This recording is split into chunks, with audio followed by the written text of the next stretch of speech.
Yun, musta. So, syempre, dahil ganitong itsura ng ano natin, meron tayong i-unbox. Tulad nga na nabasa nyo, habang nag-unbox tayo, kwento ko na rin. Uy, medyo mahaba pala to. Ito yung K8 Pro. Okay. Bakit tayo kumuha nito? Bukod sa gusto natin at magastos tayo. Ito yung bala kong ipalit sa, sa Faker. Kasi yung Faker, wait lang, may umihi. May umihi dito yung mga ado. Teka lang, time first. Going back, tulad nga na nasabi ko, dapat, tama ba? Nasabi ko yun. Isa Faker, papalitan natin yung Faker natin. Well, okay pa naman yung Faker. Pero kasi may bala kong idagdag, palitan yung macro nun. Pero nung kinonect natin, hindi siya nababasa. So, hardwire, yung Bluetooth or tsaka yung dongle, di talaga siya bumagana ever since. Napagana ko yun using hardwire. And hindi siya mabago. Although, yung macro hindi naman siya talaga big deal sa akin. Pero kasi may kailangan akong function ngayon. Siguro mga 5, 4, gano'n. So, medyo hassle.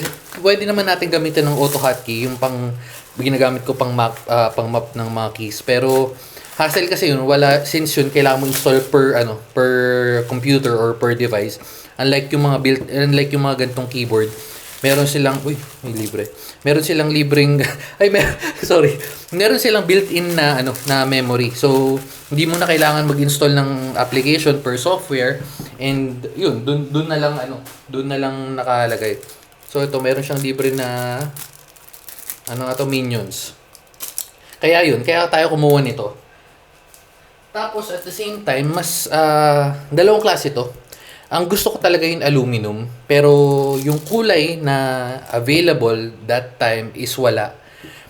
Tapos ang original price nito sa Keychron na mismo na website is nasa 6,000 plus or 6,000 flat actually. Pero pag kumuha ka sa reseller, ganun din.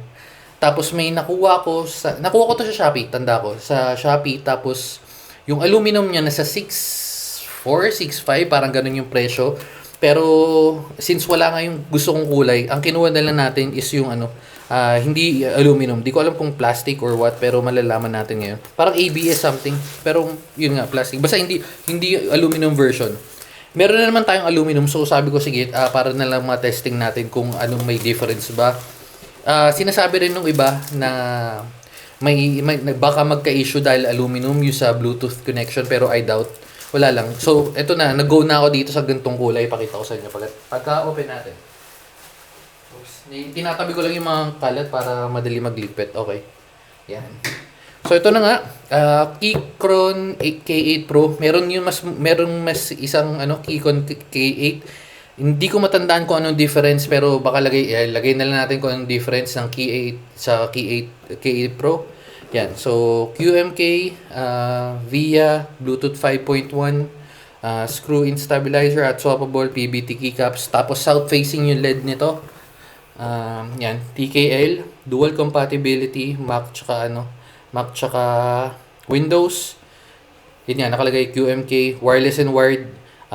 Paired up to 3 devices, screw-in, battery life. Okay, yung battery life nito medyo pumapalag na, 4,000, okay na rin. Yung Faker kasi kaya talagang gustong gusto ko yun dahil sa battery life which is 8,000. Light effects, hindi ko masyado yan. Sound absorbing foam. Ito pa pala, itong wireless and wired, ito yata, alam ko ito yung isa sa mga built-in or nilabas ng Keychron na wireless na agad. Yun. Wala lang, share ko lang. Okay, so yan yung makukuha natin. Yung gilid. Okay. And open natin. Oops. Yun. Syempre makukuha mo yung quick start guide. Okay. Bluetooth FN+1, which is yung normal. Kaya naman nakalagay cable. Okay, alt, blah blah blah blah blah. O sige, okay na yan. Okay. Hindi pa ba nakakonect? Nakakonect na yan. Okay. So, yung kable nila, ang ganda ng kable, braided. Tapos, naka-L na siya. Ayun, yung Type-C naka-L. Dahil yung sa gilid dong nito, alam ko eh. Okay. So, braided na cable. Siyempre, pang tanggal. Yung dalawa yung ng keycaps tsaka ng switch. Ito, pangbukas yata, di ko sure. Okay, ito parang pampalit ng keys. Alt, Windows, Alt. Okay. Sige. Open na natin. Wala na naman yata ibang kasama to.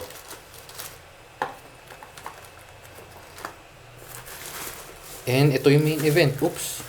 Oh, okay. Meron pa pala. Manual, syempre. Ganda ng packaging talaga ng Keychron. Okay. Mac, Windows. Pag magsiswitch ng Mac at saka Windows, yun lang naman kailangan ko eh. Yata hindi ba yung gilid? Hindi lang gilid yun. Layer 1. Okay, ayun lang naman pala. Gilid Mac, Windows. May layer 0, 1, 2, 3, 4. Sige, okay na tayo dyan. Tabi na muna natin. Yan. Ay, ito okay, meron din pala sa likod. So, testingin natin tong remapping. Kaya tayo kumuha rin dahil nga, tulad nga nasabi ko, sira yun sa Faker. Ang dami ko na-search natin. Well, anyway, ibang video na lang yun. Pero, yun. So, tabi natin to. Dahil, maingat tayo sa gamit. Tabi natin. Saglit. Okay, so dito na tayo. Ay, ang ganda. Okay. Hindi ko siya na-expect na ganito, pero maganda. Tsaka out of the box. Out of the box, ang ganda na ng tunog ng ng switch, ng keyboard. Ewan ko kung rinig nyo, pero malamang, ayun. Ang ganda. Okay. Yung build quality, syempre matibay. Ito yung sa gilid.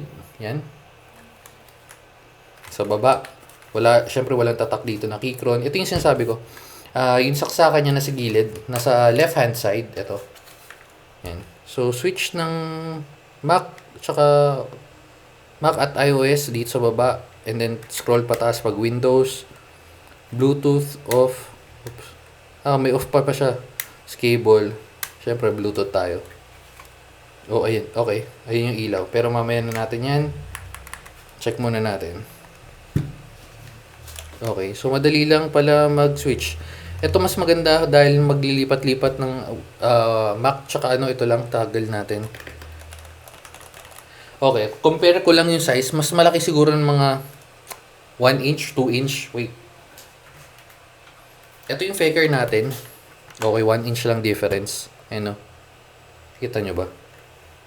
Kita naman eh. Feeling ko Ano. Pero mas mataba yung Faker ng onte. Siguro mga half inch.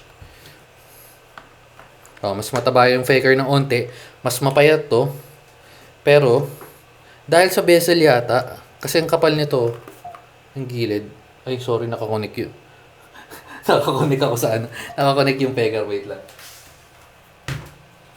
Okay. So, yun na. Anyway, so, mas manipis to. Yung bezel dahil yung sa bezel nito, mas manipis. Pero mas mahaba siya ng 1 inch. Itong part na to. Yan. Ito yung parang pinakadadagdag sa Faker. Or yung sa mga 75 keys na keyboard. Parang ganun. Okay. Syempre sa ilalim, meron siyang stand. Yan. Dalawa rin. Level 1, level 2. Tapos yung Keychron na branding. Wala nakalagay. Okay. Keychron K8 Pro Wireless Mechanical Keyboard. Made in China, serial number. So wala tong nung dongle kasi nga Bluetooth to. So dual dalawa basa. Pwedeng Bluetooth, pwedeng wired. So yun, wala siya nung dongle. Anyway, so okay na ako dito. Ang ganda naman ng ganda naman ng tunog.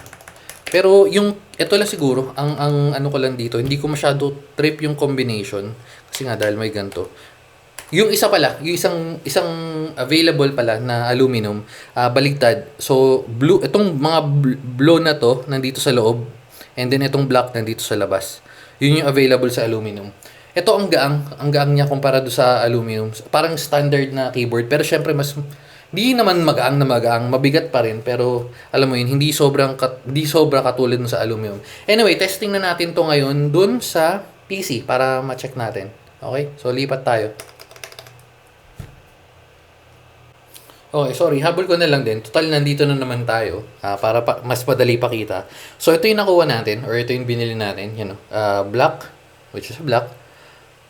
And then, blue yung to. Tapos, ito yung isa na available sa aluminum. Blue. Yan. Blue yung ganto. And then, black yung gilid. Wala lang. Share ko lang. So, lipat na talaga tayo doon sa PC para matesting natin. Okay. So, yan na nga. Dito na tayo sa PC. Usog lang natin tong wait. Usog natin yung yung Faker. Karga na natin to. I-connect ko muna Word para mas madali matesting dahil plug and play lang naman itong mga to. Okay. Sinipon tayo dun Testing. Okay. Ay, may lag. Wait lang Parang naglag.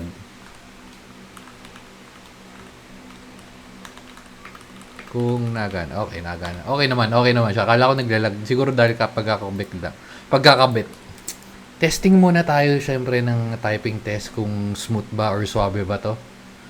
Resulting save. Di na natin kailangan mag-save. Testing na. Okay lang tayo dyan. Okay. Game. Mali agad. Ulit. Medyo medyo mababa. Taas natin. Angat ko lang. Nababaan ako. Okay, game.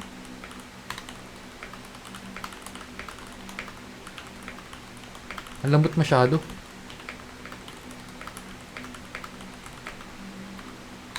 Uy, naku po.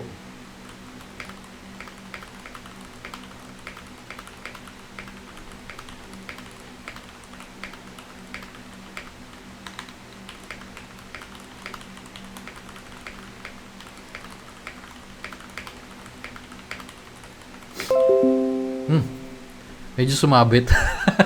Pero ang nanibago ako, masyadong malambot. Hindi ko alam kung bakit, pero ganito yata yung Gateron na Reds. Okay, so yan. Okay naman, manibago nga lang ako dahil iba yung feeling. Kasi nung sa Keychron, so yung sa Faker na naka-silver tayo is medyo mas maano na konti.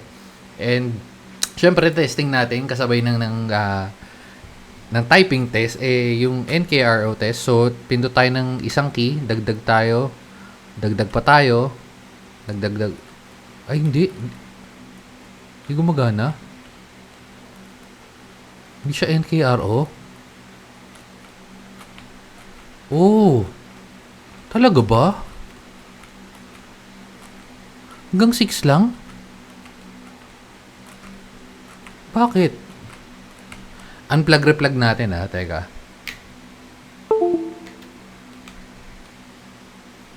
Medyo baduy siya kung ganun. Kasi detected Kaya yata wala pinagpipindot tayo. Wala. Hanggang 6 lang? Totoo ba? Testing Ito, gitna ako. Ayun 6 lang. Teka nga, confirm ko pero feeling, dapat kasi dapat NKRO to. So, medyo pangit, pero wait. Okay, so, yan. Kung nakita nyo, sa Keychron mismo to, na website. Keychron K8 Pro. Okay, so, yan. And then, search natin yung NKRO. Ayan, Yes, for both wireless and wired modes. Bakit ganon? So, try natin ngayon yung sige, try natin ngayon yung wireless. Unplug ko ngayon. Ay, hindi. Connect ko pala muna. Bluetooth. Bluetooth. Okay. Disconnect tayo. Tas FN1. Apps. Wait lang. Search Bluetooth. Okay. So, yun, naka-Bluetooth. FN1. Pairing na ba? Okay, so yan, pairing. Napa-live troubleshooting pa tayo ng Dioras. Nawala. Ang nade-detect nyo yung isa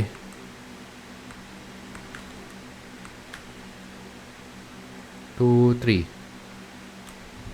Okay, so yan, testing. Ang nade-detect yung Sony, ayun yung ZV.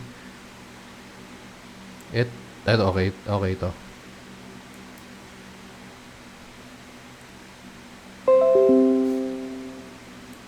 Okay, so connected na tayo. And, wait.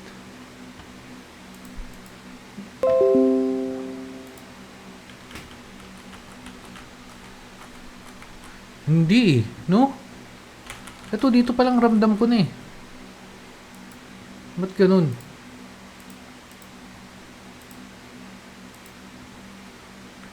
Start natin to ah.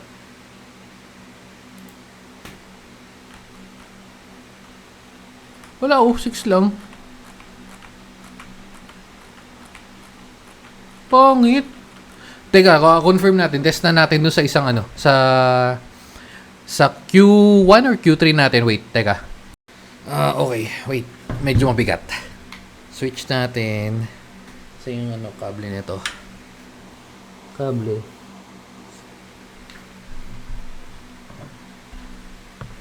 Oops, sorry. Tumama. Okay. Ayan. So, gamit natin ngayon or nakakonect ayun, no, Q5 pala. Sorry, Q5. Feeling ko detected naman na ganyan. Okay. So, start keyboard test. Ito, NKR Automin, oh. Oh.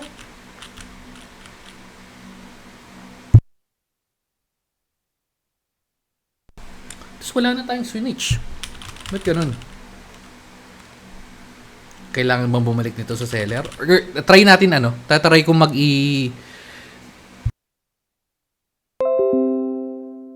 sorry, inuubo ako. Tatry ko restore ng factory settings. Wait lang. Yung sa ano, yung sa K8.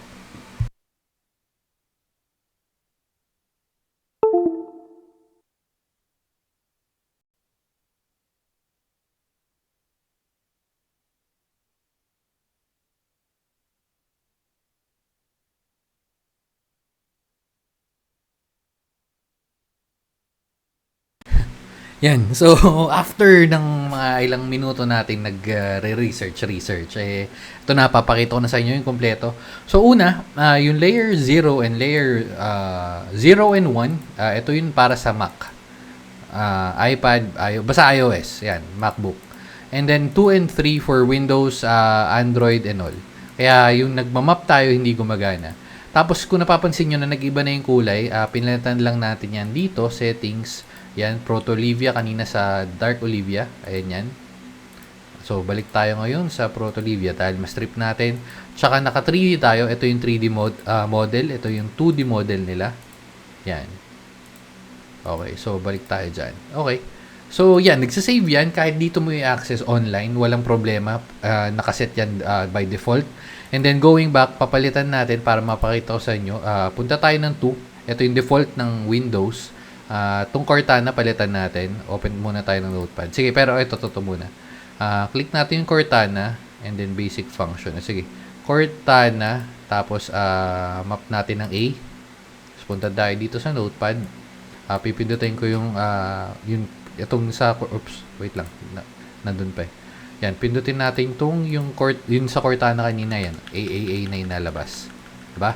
Okay na yan. Balik lang natin para hindi mabago, para di ako mag-reset ulit mamaya. Okay. Cortana. Yan. Tapos, itong sa macros naman, so sa media, pare-parehas lang yan. Yung sa macros naman, yan, magbabago ka lang, pero kailangan naka full screen. Ayun, no? Ayun, no? Hindi gagana. So, set natin ng full screen. Hindi ko sure, pero parang hindi nyo makita yata yan. Pero, ayun, no? Testing. Oops. Record. Testing, space, enter space. Stop. Tapos, exit. And then, save natin. Pero syempre kailangan natin i-set tong MO1 which is yung macro 1, macro 0. Key map, punta tayo sa page down siguro. Macro. Saan na yun? Ayan, yan. Page down, MO. Okay. And then open ulit tayo ng Notepad. And then press natin yung page down. Ayun o. Diba? Okay, so gumagana na lahat. Medyo nagsaliksik lang tayo ng bahagya. Okay, close natin, wait. Balik pala natin ng page down. Page down, tama. Page down. Oh. Okay. Okay, so okay na yan. Mamaya ko napapalitan yung susunod. Again, gumagana lahat. Ang ganda ng pagkakaseta. Pero lipat tayo sa lipat ulit tayo sa camera para nakikita nyo. Wait lang. Yun, welcome back. So dito na nga ulit tayo. Nakapansin nyo, naka-on yan. And then nakaset sa Bluetooth. Pero off muna natin para dito. Tama ba? Okay, so off yan. Itong again, sa taas yung Windows and then Mac. And then sa baba, yung Bluetooth off tsaka cable. So meron kang option na i-off to. Okay, so going back. Ito nga tulad nga kanina na sabi ko, may yung sa NKRO hindi natin na-test na check agad. So FN and then N, mag-on ng NKRO and FN ulit. Tsaka basta ito yung toggle. So pero nakita nyo naman do sa VIA at sa software niya, pwede naman natin i-map yan kahit saan mo trip, walang problema doon. Tapos yung backlight, pakita na natin. Oops, yan. Bluetooth na lang natin. Off natin yung ilaw. Ito lang yung toggle, pwede naman FN tsaka Q, pero ko na. Off natin. Yan. So, ito yung ilaw niya, yung backlight niya. Yan. Mailaw siya kasi nga yung open yan, ito, yung baba. Hindi siya yung saradong-sarado katulad nung yung wala ng space. Ito meron yun. Yan. Mapapalitan mo yan, tapos na-adjust mo. Yan, Siyempre, nakakunik, kaya natunog. Okay, so balik lang natin. Meron nga pala tong back, sorry. Ito, sige, pagka sumobra ka, FNA, ito yung balik. Ayun, Diba? Galing. Pwede kang mag-backtrack. Pero buksan na natin yung ilaw.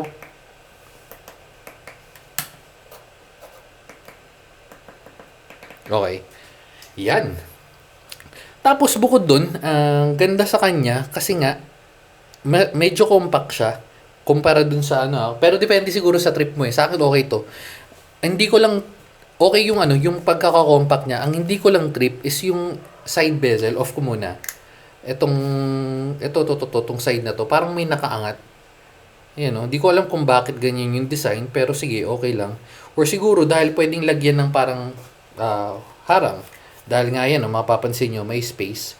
Siguro may nabibiling ganun. Hindi ko lang sure, pero feeling ko meron. Ayun di ba? May space ayun May space. Yan. Pero wala kasi siyang kasama. So, feeling ko, kailangan mong bumili ng extra. Hindi ko alam kung meron man. Pero, check natin sa mga susunod na araw. Kasi nga, kakadating lang naman talaga nito. And ito na nga yung papabalit natin. Ang maganda, nalito lang talaga ako doon sa una, doon sa pag-map. Kasi 1 to expect mo, or 0, 1, in-expect mo Windows kasi which is yung default. Pero meron ngang 2 and 3, yun yung pinapalitan ko. Yun yung 0, 1 na pinapalitan ko, pero 2 and 3, that's for Windows. Okay? So, verdict natin para sa price niya. Although, pwede kang again, pwede kang mag-aluminum. Yung aluminum mas mataas ng mga 500. Sabihin na natin 5 to 600. O sabihin mo ng max mo 800. Difference nun sa aluminum. Yung aluminum, mas makapal yung body nun. Yan, dito. Ito kasi, ganyan yung tatawa. Wait lang, nandito teka. Okay, sorry. Halos parehas lang pala. Ito. Kung ano naman nakikita natin sa picture nitong Keychron, kadalasan yun din. Ayun, kung papansin nyo, may bezel lang na mas makapal ng onting-onti. Ayun yung aluminum frame, aluminum frame, and then ito yung manipis. Tapos isa pa, since na-check natin yun, itong kaya pala ang lambot na niya sobra is Gateron G Pro na red. So, di ko alam kung may difference yun sa Gateron na red lang. Meron tayong Gateron red, try natin yun kasi papalitan natin to. So, magiging ganito yung setup natin. Yan. So, ito yung Keychron. Ito yung yung sa Faker. Pero yan. So, magiging ganyan setup natin pagka full keyboard. Ito kasi hindi ko matandaan kung ano to. Yan. Tapos, open na natin to para makita nyo kung ano yung nasa loob. Wait. And, open natin. Kung ano yung tsura. Alam naman natin red, pero, di ba? Open. Ang daling tanggalin. Okay. Yan, So, may harang siya, may foam na nga siya. Ayun, Di ko sure kung nakikita nyo pero feeling ko nakikita kasi ako nakikita ko sa camera. Ayun, may foam na siya sa loob. Tapos, pwede siya syempre sa 3 pins and 5 pins. Okay, so, at ang dali niya tanggalin madali siyang ilagay. Wait. Okay. So, madali siyang ilagay at ibalik. Tapos, ito yung build ng keycaps niya. Yan. Ganda naman. Pero, ang original kong plano, baka pagswapin ko, kasi nga trip ko yung keycaps nun, or order na tayo na mas para dito. Pero before that, ito medyo nauusihan lang talaga ako kasi nakaangat. So, tatry ko kung may pangharang dyan or kung ano man. Pero other than that, para sa price niya, wait check natin. Nandito na para di na tayo mag-post ng ayan, no. So, check natin, nasan yun, magkano yung kuha ko dito. Ayun, no. So, yan. Original price niya nasa 5.1 something, yan. Pero nakuha natin ng 4.7. 5.2 actually halos. Nakuha natin 4.7 kasama na shipping. And kung ko-compare mo sa ibang keyboard, para sa akin mas okay to, mas premium yung build niya. 'Di ba? Tapos may toggle siya. Kung ang medyo mag-aalangan ka lang kung di mo trip yun nandito, kung trip mo yung USB o yung port dito sa banda, medyo mapapadalawang isip ka. Pero then again, meron siyang yung kable nga na kasama sa box na naka L-type. So pag kinabit mo yan, dito naman, di naman siya masyado mag-aano. At the same time, kaya ka nga kumuha nito is naka dual mode naman to. May Bluetooth and may Bluetooth and nung wired. So sa malamang is gagamitin mo yung wireless connection nito. Anyway, so yun lang siguro dun na. Tapos tinesting ko pala. Sorry, habol ko na lang. Tinesting ko yung pag-switch nito. Mabilis naman. Siguro may mga 2 to 3 seconds or less than that, mga 2.5. Siyempre, di na natin masaktong oras. Pero, mabilis naman siya mag-swap kung magsaswap ka ng devices. So, kinonect ko sa MacBook, kinonect ko sa Windows and all, mabilis naman siya mag-switch. Okay? So, eto na nga, yung Keychron K8 Pro. So, kung may tanong lang kayo or kung may gusto ko yung malaman or i-compare natin sa ibang keyboard, comment nyo lang, try natin. Okay? Sige. Medyo napakaba na naman tayo. Pero dito na nga natin tatapusin and bye-bye na. Babu! Ito na yung gagamitin pala natin daily driver.